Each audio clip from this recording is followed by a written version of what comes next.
So this guy requested a video to me over Skype. I looked at the intro and did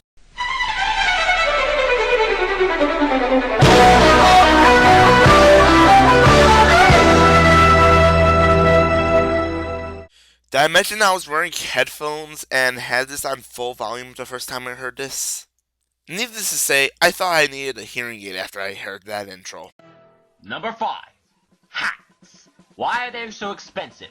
Why must they be so hard to get? Why do Valve keep focusing on hats and never on making new weapons often, or even fixing those weapons for that matter? Since when did hats affect the actual gameplay experience of TF2? Why do people think that hats is what TF2 is all about? It's not about hats. TF2 is about the classes, the weapons, the maps they fight on. But no, all these people care about is those stupid, overpriced virtual hats.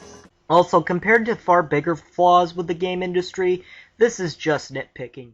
For Well, then it's example, a good thing it's controversy only number surrounding 5 on the this ending list. to Mass Effect 3, Capcom acting greedy with DLC to the point of locking content and making unnecessary new versions of games in like about 5 months, and Activision making a new COD game every year, leaving no room for innovation, are all far more bigger problems than Valve just trying to make a bunch of hats.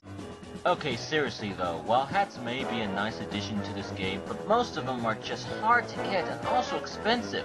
Why must some hats, especially new ones, cost 10 bucks? That's too much! How about 5 or 7 bucks? That's probably enough. I don't know about you, but $10 really doesn't sound like too much for me when it comes to virtual hats. So it's okay for Valve to charge us money for virtual hats that won't affect the gameplay at all. But when Capcom does it with actual characters, oh, they're money grubbing whores now. What makes this even better is the term I'm about to present for this. Now do you see how overpriced the hats in TF2 are? Also, if it wasn't for hats, I doubt TF2 would have been free to play. You know, there are the packages that actually do come with Team Fortress 2. You know, the packages that if you pay, you can get extra items, extra maps, extra whatever you want. I'm pretty sure they can also thrive on that. Also, the Halloween items. Okay, maybe it's not the fact that I can only wear Halloween items at certain times that bothers me, but it's the fact that I can't get them at all! Seriously, when they were first released in Halloween, you can get each of them for like 2 bucks. And I would have gotten them easily, but at the time I couldn't get any money into my Steam wallet. And then it was too late. Wait, I thought you said earlier that hats don't matter to you. Now you're complaining about Halloween items that are pretty much the same thing? He said that hats didn't matter as far as playing the game was concerned. He still likes them and he still would wear them. It's just that they're talked about too much and that they are overpriced. And as for the Halloween costumes, he was complaining that they are only available at one time of the year and can only be used as such. Number 4. Getting strange stuff. The only way you can get a strange weapon or a strange part is that you have to get them from Manco Crate, which can only be opened with a key that costs $2.49. Well, you can also trade those same items with friends online. Oh wait, I forgot, you're too antisocial to have any friends. Now, if you're watching the original video, at this point, a clip of Michael Dragon 800 raging at a particular Team Fortress 2 round would be here. Yeah, I'm skipping that because while it does relate to Michael Dragon 800 and Team Fortress 2, it doesn't relate to the actual topic at hand. Not to mention, I'm also skipping the rest of this point because until number 3, the only point he makes is not repeating myself. Number 3. Dust Bowl. Okay, I'm gonna say it right now. I hate Dust Bowl sometimes, and I think it's one of the worst TF2 maps I've ever played. Mainly because of one major flaw with this map. The timer. Who the fuck are you to tell Valve what to do? Also, I don't see anyone else complaining about Dust Bowl. At least not for that reason. And if you don't like the map, then don't fucking play it. It's not like as if it's the only map you can play in Team Fortress 2. Okay, I have 3 points I want to make here. First point, you're not always going to be able to choose which map you're going to be on in Team Fortress 2. Oftentimes, you're going to be randomly assigned to a map, and that map could probably be Dust Bowl. Point number 2, people sometimes complain about the timer.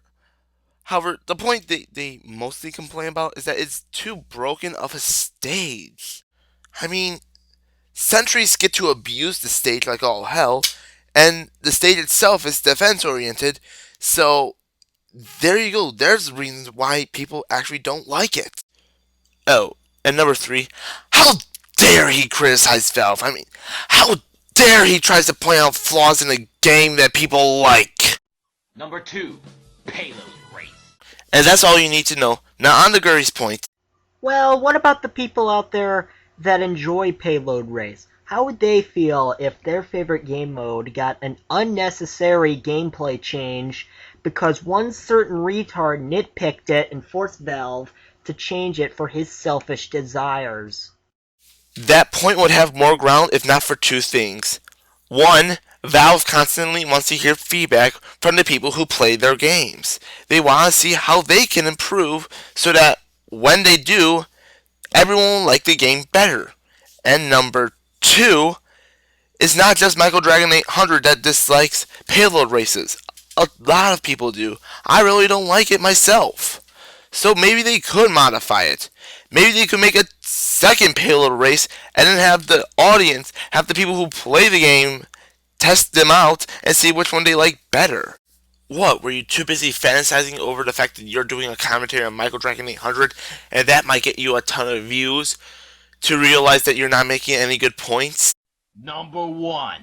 Do you want to know what's the worst thing about Team Fortress 2? I'll give you a hint. It involves team balancing. As you see, there are 2 ways for teams to be balanced.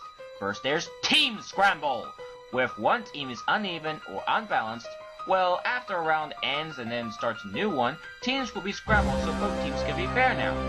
Okay, at least this way of team balancing is fair. But then there's Auto Balance. Out of all the worst things that can happen in TF2, Auto Balancing is the worst possible thing! Yeah, rarity called. Point joke, skip! You know, there are servers on TF2 that have auto-balancing disabled, so it's really the particular server's host's fault for not disabling it, not Valve's. Valve's still partially at fault because auto balancing is still an option. Oh, the host may be able to disable it for that server, but you're not always going to be able to choose the server that you're going to be on, and thus auto balancing is still an issue. And hopefully Valve will fix those flaws so it will never bother us again. That is if Valve isn't too lazy to fix those problems and not focus too much on hacks. See you next time, everyone.